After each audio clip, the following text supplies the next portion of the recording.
В столице продолжается суд над журналистом Данияром Адильбековым. Нашего коллегу обвиняют в распространении заведомо ложной информации и ложном доносе.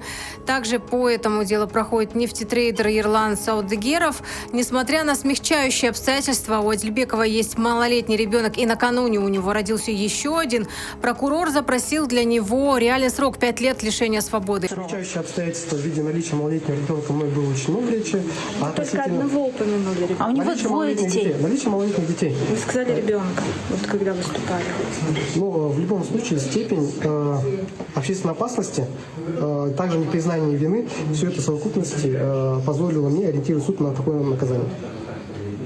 То есть вы считаете, что это справедливо за слова человеку давать 5 лет срока, у которого на попечении 2 малолетних детей, которые сегодня вот только один родился? Санкция статьи предусматривает такое наказание.